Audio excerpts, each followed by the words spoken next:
नमस्कार, आदाब, सत श्री अकाल। आपका बहुत बहुत स्वागत है हमारे चैनल क्राइम कॉल्स पर। तो हर बार की तरह इस बार भी हम आपके लिए एक नई कहानी लेकर आए हैं, नई घटना लेकर आए हैं। हमारे समाज में कहीं ना कहीं कहानियाँ, जो भी घटनाएं होती हैं वो कुछ सिखाती हैं। तो ये जो घटना है, ये मुंबई की घटना है। मुंबई में एक कार एक्सीडेंट होता है। बचपन में जब हम स्कूल में हुआ करते थे, आज भी आप जो स्कूलों में टीचर्स या प्रिंसिपल्स कुछ ऐसे इवेंट्स कराते हैं जहाँ पर आपको ट्रैफिक के नियम या फिर कुछ मोरल वैल्यू सिखाए जाते हैं। लेकिन आजकल जो घटनाएं जिस तरह की हो रही हैं, बड़े शहजादे जो लोग होते हैं, बड़े घर के लड़के जो जिनके पास बहुत पैसे होते हैं, BMW मर्सिडीज़ जो लेके घूमते हैं, जिनकी अभी उम्र भी नहीं हुई होती है और वो चला रहे होते हैं। कहते हैं ना, पैसों के बल पर आप कुछ भी खरीद सकते हैं। तो सिस्टम को भी कहीं ना कहीं वो अपने जेब में लेकर चलते हैं। उनका ये मानना होता है, उनका ये सोचना होता है, तभी तो इस तरह की घटनाएं हो रही हैं। मतलब पुणे में जो पॉश का मामला था, जिसमें एक बड़े घर के लड़के ने, एक बड़े बिल्डर के लड़के ने एक बाइक सवार लड़के और लड़की की हत्या कर दी। हत्या ही कहेंगे, क्योंकि जिस तरह से उसने एक्सीडेंट किया, शराब के नशे में अपने दोस्तों के साथ पार्टी किया और एक्सीडेंट हो गया। तो ये जो दूसरी घटना हुई है, पुणे मुंबई बहुत आसपास है, महाराष्ट्र में। ये मुंबई की जो घटना है, ये भी बहुत सिमिलर उसी तरह की घटना है। तो ये क्या घटना है, कैसे हुई है, यही कहानी हम आज आपको सुनाएंगे। और आप भी ज़रूर इस पर सोचिएगा कि किस तरफ हमारा समाज जा रहा है। मतलब अगर इस बेरहमी से, इस तरह से अगर किसी की हत्या की जाए, रोड एक्सीडेंट हो, तो फिर वाकई ये सोचने वाली बात है। और नियम कानून तो सबके लिए एक बराबर होने चाहिए, लेकिन कुछ लोगों के लिए नियम कानून बदल जाते हैं। ये जुहू की घटना है मुंबई के। तो मिहिर शाह नाम का ये लड़का है, जो कि 7 जुलाई को सुबह सुबह 5:30 बजे निकलता है बार से। वर्ली में स्कूटी सवार एक कपल को टक्कर मारता है।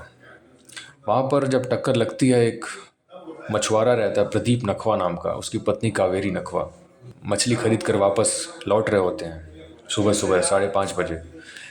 लौटते वक्त ये लड़का अपने गाड़ी से उनकी स्कूटी को टक्कर मार देता है, जिसके बाद ये जो मछुआरे प्रदीप नखवा और उनकी पत्नी कावेरी नखवा हैं, ये कोलीवाड़ा एक इलाका है, वहाँ के रहने वाले हैं, वो गिर जाते हैं। ये जो जिस इलाके में जो टक्कर मारता है, वहाँ पर एक अटरिया मॉल है, पीछे से टक्कर मारते हैं। इतनी तेज़ टक्कर लगती है कि स्कूटी पलट जाती है और वो दोनों पति पत्नी उस BMW कार के बोनेट पर गिर जाते हैं। पति खुद को बचाता है और वो तुरंत कूद जाता है बोनेट से, लेकिन पत्नी उठ नहीं पाती है। तो जब एक्सीडेंट होने के बाद ये जो मिहिर शाह, ये भागने की इसको हड़बड़ी रहती है। उस भागने की हड़बड़ी में ये महिला को कुचल देता है और उस कार से, उस BMW गाड़ी से वो घसीटता हुआ, वो उस महिला को घसीटता हुआ वो आगे बढ़ता है। मिहिर और उसके ड्राइवर इस एक्सीडेंट के बाद भागने का प्लान बनाते हैं। उस भागने के क्रम में वो महिला को 1.5 किलोमीटर कम से कम घसीटता है। महिला बहुत घायल हो जाती है। उसको मुंबई सेंट्रल एक इलाका है जहाँ पर एक अस्पताल है, नायर अस्पताल, वहाँ पर भर्ती कराया जाता है। लेकिन कावेरी नखवा है, उसकी मौत हो जाती है। हुआ क्या था कि पुलिस ने जो CCTV फुटेज देखे, खंगाले, उससे पता चला कि जो मिहिर शाह के गाड़ी से मरने वाली कावेरी नखवा है, जिस तरह से उसको 1.5 किलोमीटर घसीटा गया, वो पहले उसने गाड़ी बैक की, उस दौरान उसने महिला को कुचला, उसके बाद वो 1.5 किलोमीटर घसीटा। उसके बाद मिहिर शाह ने अपने ड्राइवर के साथ सीट भी बदल ली। स्टीयरिंग संभालने के बाद ड्राइवर ने कार पीछे चलाई और सड़क पर वो कुचल दिया। बड़ी बेरहमी से इस तरह से उसकी हत्या की गई। इस Mumbai hit and run case के जो आरोपी है, वो शिवसेना के एक नेता राजेश शाह का बेटा है, मिहिर शाह। एक्सीडेंट करने के बाद, ये हत्या करने के बाद, ये लड़का मिहिर शाह वहाँ से फरार हो गया, पुलिस के पकड़ से फरार हो गया। लेकिन ये लगभग 3 दिन के बाद, 60 घंटों के बाद लगभग पुलिस ने इसे पकड़ लिया और इसे 7 दिन की कस्टडी में भेज दिया गया है। 7 जुलाई को BMW कार से इस महिला को कुचला गया। कुचलने के बाद सबसे पहले मिहिर ने अपने पिता को फ़ोन किया और उसके पिता राजेश शाह ने इसे भागने का आइडिया बताया। मिहिर ने BMW कार लेकर बांद्रा के कला नगर के पास पहुंचा, वहां अपनी गाड़ी छोड़ दिया। यहाँ तक कि उसने अपने कार की नंबर प्लेट भी चेंज कर दी। आजकल बहुत चला है नंबर प्लेट चेंज करके क्राइम करने का सिलसिला, पहले भी हुआ करता था, लेकिन ये तभी कोई हिमाकत करता है जब उसका क्रिमिनल माइंड हो। तो कार छोड़ने के बाद वो रिक्शा लेकर अपनी गर्लफ्रेंड के पास पहुंचता है, जो जिसका घर गोरे गांव में रहता है। गर्लफ्रेंड के घर पहुंचता है तो उसके पहले उसने अपनी गर्लफ्रेंड को 40 बार कॉल किया होता है। अपनी गर्लफ्रेंड के घर 2 घंटे रुकता है मिहिर। उसकी गर्लफ्रेंड मिहिर की बहन को फ़ोन करती है, इस घटना की जानकारी देती है। इसके बाद मिहिर की बहन उसकी गर्लफ्रेंड के घर आती है और अपने भाई को लेकर अपने घर चली जाती है बोरीवली। वहाँ से राजेश शाह की पत्नी जो है, जो मिहिर की माँ है मीना, अपनी दोनों बेटियां पूजा और किंजल को लेकर और उसके दोस्त अवदीप को लेकर भी मुंबई से करीब 70 किलोमीटर के दूर एक जगह शाहपुर, वहाँ एक रिजॉर्ट में चले जाते हैं। इस बीच पुलिस गर्लफ्रेंड से भी पूछताछ करती है। पुलिस मिहिर का मोबाइल और उसके दोस्त का मोबाइल भी ट्रैक करती है। उसके परिवार, उसकी गर्लफ्रेंड, उसके जो करीबी दोस्त होते हैं, सबके मोबाइल ट्रैक करने लगती है पुलिस। हालांकि सबके फ़ोन स्विच ऑफ आते हैं। बहुत चालाक लोग थे। उनको पता है कि मर्डर करने के बाद सबसे पहले तो सीसीटीवी फुटेज और मोबाइल से ही पुलिस खंगालती है, कोई भी क्रिमिनल को पकड़ने की कोशिश करती है। तो इस बीच 8 जुलाई की रात मिहिर अपने दोस्त के साथ विरार आता है।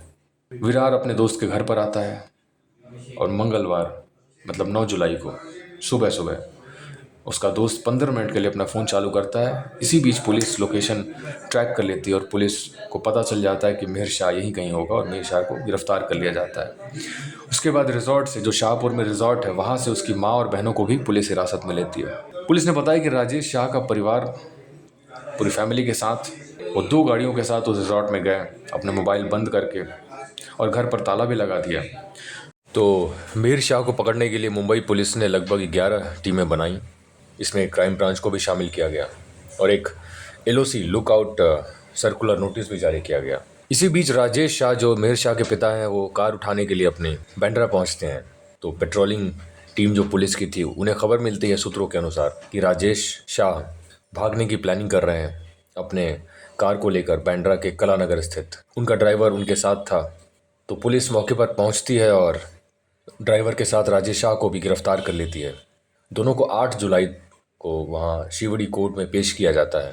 राजेश को जमानत मिल जाती है कुछ 15,000 रुपये के बॉन्ड के ऊपर, लेकिन बिदावत को, जो ड्राइवर बिदावत है, उसको पुलिस कस्टडी में 11 जुलाई तक रखा जाता है। इस बीच जो महाराष्ट्र के सीएम हैं एकनाथ शिंदे, उनके आदेश पर 10 जुलाई को राजेश शाह को पार्टी लीडर के पद से हटा दिया जाता है। हालांकि वो अभी भी शिवसेना के सदस्य बने हुए हैं। इस घटना के बाद 9 जुलाई को आबकारी विभाग ने जुहू में जो वाइस ग्लोबल तापस बार है उसको सील कर दिया गया, क्योंकि आरोपी मिहिर जो है वो यहीं शराब पीने आया था। 2 दिनों की जांच के बाद इस बार के खिलाफ कार्रवाई की गई है, जिसमें आबकारी विभाग के बार संचालन में नियमों का उल्लंघन पाया गया है। साक्ष्य के रूप में पुलिस ने कोर्ट में सीसीटीवी फुटेज भी पेश किया, जिसमें ये साफ साफ दिख रहा है कि दोनों कालानगर की ओर तेजी से भागते हैं, ड्राइवर और मिहिर शाह, जहाँ पर गाड़ी का इंजन फेल बंद हो जाता है। बल्कि इसके बाद मिहिर ने बिदावत के फ़ोन से, अपने ड्राइवर के फ़ोन से अपने पिता को कॉल किया, राजेश शाह को कॉल किया। मिहिर ने अपने पिता को उस एक्सीडेंट के बारे में, उस हादसे के बारे में जानकारी दी, BMW कार के बंद होने की जानकारी दी। तो राजेश शाह दूसरी गाड़ी मर्सिडीज से वहाँ पहुँचते हैं, मिहिर से बात करते हैं और उसे भागने के लिए कहते हैं। बाद में राजेश ने वहाँ से BMW को हटाने की योजना भी बनाई, जिसमें कि पुलिस ने गिरफ्तार कर लिया। तो इस तरह से फ़िलहाल इस केस में अभी मिहिर शाह को गिरफ्तार किया गया है। लेकिन सोचने वाली बात यह है कि ऐसा हुआ क्यों, और ऐसा इस तरह के केसेस हो क्यों रहे हैं। असल में मिहिर शाह एक बड़े ख़ानदान का लड़का है, पैसे वाले हैं लोग, सरकार है उनकी। रात भर शराब पिया, फिर सुबह 6 बजे, बल्कि 5:30 बजे 6 जुलाई को जूहू के एक बार से शराब पीकर निकले और अपने ड्राइवर से कहे लॉन्ग ड्राइव पर चलने के लिए। वर्ली में मिहिर ने ड्राइवर को बोला कि वो गाड़ी चलाएगा, वो ज़िद करने लगा, और ज़िद के सामने जाहिर सी बात है, वो उनके बॉस का बेटा है तो वो मानना ही पड़ेगा। उसने गाड़ी की स्टीयरिंग उसके हाथ में दे दी। थोड़ी दूर जाने के बाद ही उसने उस स्कूटर पे सवार दोनों दंपत्ति को टक्कर मार दी और महिला की वहाँ पर हत्या हो जाती है। हत्या ही कहेंगे बिल्कुल। इसको एक्सीडेंट इसलिए नहीं मानता मैं, क्योंकि एक नियम के खिलाफ आप जाकर कोई काम करते हैं तो वो आप सेंसेस में होते हैं, आप जानबूझकर कर रहे हैं वो। तो इस तरह की घटनाएं तभी रोकी जा सकती हैं जब इस तरह की घटनाओं पर पार्शियलिटी ना हो। जो भी है एक आम, ये ना देखा जाए कि एक हाई प्रोफाइल केस है या हाई प्रोफाइल कल्प्रिट है, उस नज़रिए से ना देखकर जो भी नियम कानून है वो सब पर एक तरह से लागू हो और कड़ी से कड़ी इस पर कार्रवाई हो, सज़ा मिले। तो आज की कहानी यही है। मैं उम्मीद करता हूँ कि इस तरह के रोड एक्सीडेंट, इस तरह के मनबड़ लोग इस तरह से एक्सीडेंट ना करें और वो भी कानून का पालन करें। और तो बहुत बहुत शुक्रिया, हम फिर मिलेंगे दोबारा।